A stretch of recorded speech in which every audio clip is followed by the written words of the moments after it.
Video we'll be looking at probability from the grade 11 2015 paper. Question 9. We are given the following probabilities and then 9.1.1. Determine the probability of A and B if events A and B are not mutually exclusive. We have this equation. The probability of A or B should be equals to the probability of A plus the probability of B minus the probability of A and B. And then now we just substitute. The probability of A or B, that's 0.48. Probability of A, 0.35. The probability of B, that's 0.2, minus the probability of A and B. Therefore, the probability of A and B is equals to 0.48 minus 0.35 minus 0.2. This is going to be 0.07. 9.1.2. Are the events A and B mutually exclusive? Give a reason for your answer. The answer is no. And this is because the probability of A and B, it is not equals to 0.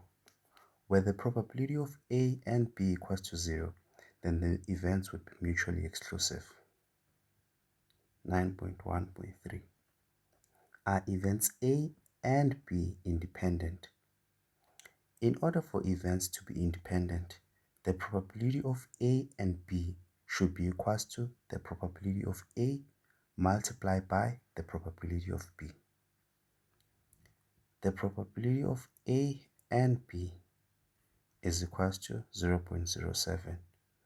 We've calculated that in 9.1.1.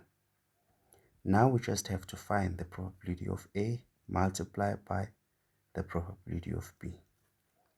The probability of A is 0.35 multiplied by the probability of B, which is 0.2.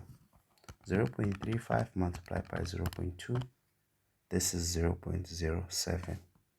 Since the probability of A and B is equals to the probability of A multiplied by the probability of B, then events A and B are independent. So this will be yes. And then we will say the probability of A and B is equals to the probability of A multiplied by the probability of B. 9.2. A blue bag and a green bag each contain marbles. The blue bag has 5 yellow and 10 red marbles, while the green bag has 6 yellow and 4 red marbles. If each bag has an equal chance of being selected, determine the probability of selecting a yellow marble from the blue bag or a yellow marble from the green bag with the aid of a tree diagram. Okay. So we have a blue bag and a green bag. And then we are told that if each bag has an equal chance of being selected, we have 2 bags, which means that there's a 50-50% chance of selecting each of the bags. So I'm going to have a half there and a half there because I have there's an equal chance for selecting each bag. Okay, from the blue bag, I have 5 yellow and 10 red marbles. So the total number of marbles that I have in the blue bag, there's 15. Okay, I can either get a yellow marble or a red marble. The probability of getting a yellow marble will be 5 over 15. And then the probability of getting a red marble, that is going to be 10 over 15. And then in the green bag, I have 6 yellow and 4 red marbles. So this means that I can either get a yellow or a red.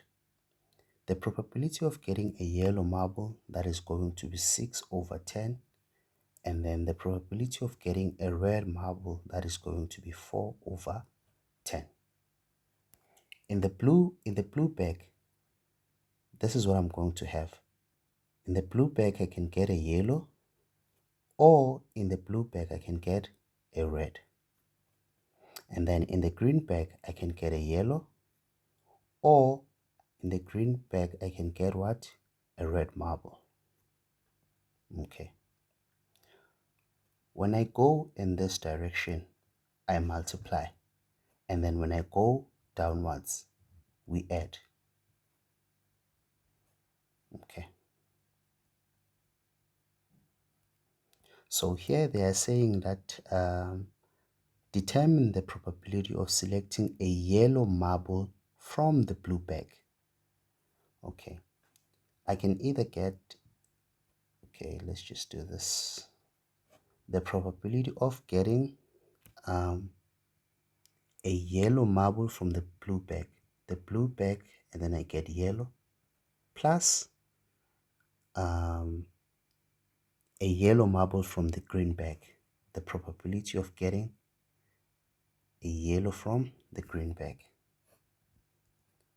So the probability of getting a yellow marble from the blue bag should be half multiplied by 5 over 15 plus the probability of getting a yellow from the green. So that is a half multiplied by 6 over 10. This is half multiplied by 5 over 15 plus a half multiplied by 6 over 10. So I am getting a 7 over 15, which is 0.47. Question 10. 250 people have been interviewed at a local flea market and asked their favorite drink preference. 145 drink coffee, 130 drink tea, 90 drink Milo. 27 people indicated that they do not drink any of these two. Okay. 25 people drink all three. 60 drink coffee and tea.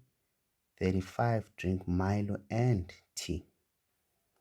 So I can have three possible scenarios. 10.1. So I'm going to have three circles. That's too big. Okay. And then I'm just going to draw.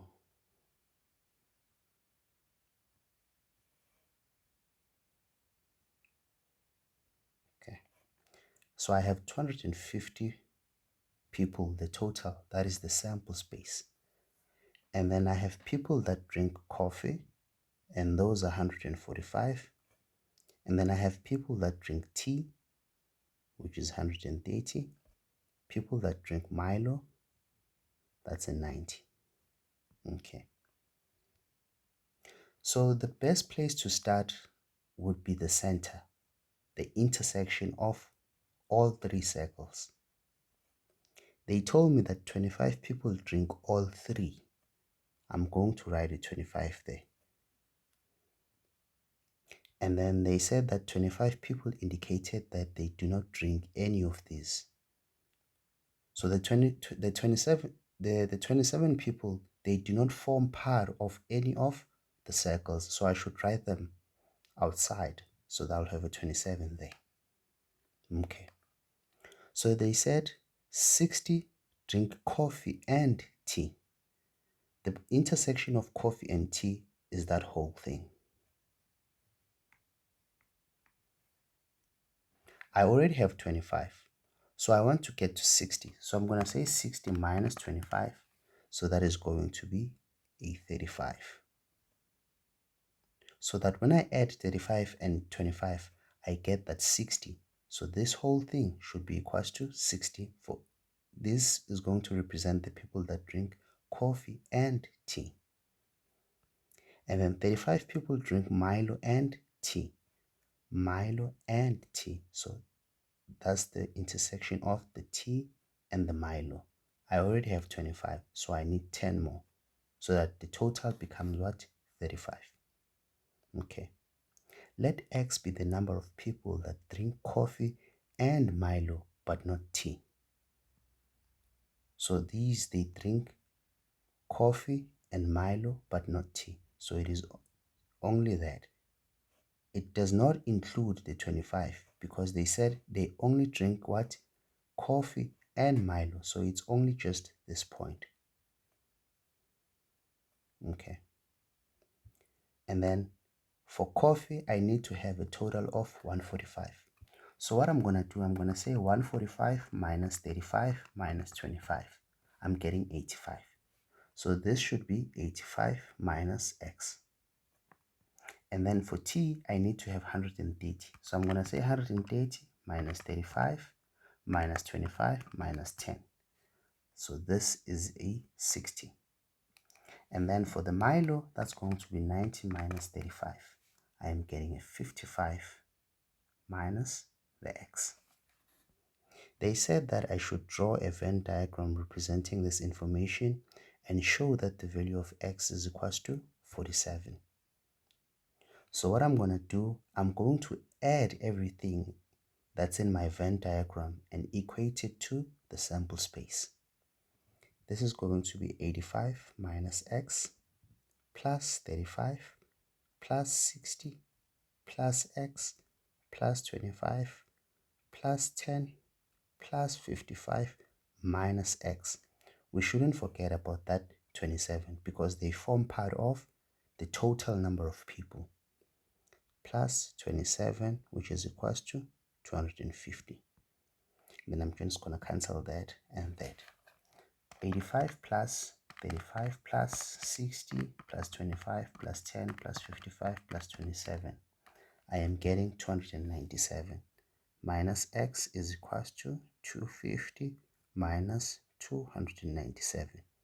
Therefore, X should be equals to 250 minus 297. That's a negative 47, which is gonna be a 47. 10.2.1. Determine the probability that the person drinks only tea. Only tea means just this part,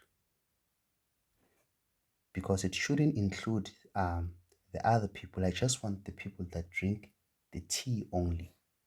So the probability of tea only should be equals to 60 over the total, which is 250. 60 divided by 250, that gives me a 0.24. 10.2.2. Drinks Milo or tea. The or means that I should add everyone that drinks Milo and everyone that drinks tea. Okay. So I'm just going to add everyone that is in here because I need to include everyone that drinks Milo and then everyone that drinks tea. So that is going to be 35 plus 60 plus 25 plus 10 plus, remember our X is 47, plus 55 minus X minus 47. So I have 185 in total. So the probability of tea and Milo is equals to 185 all over 250, which is 185 over 250. That gives me a 0.74.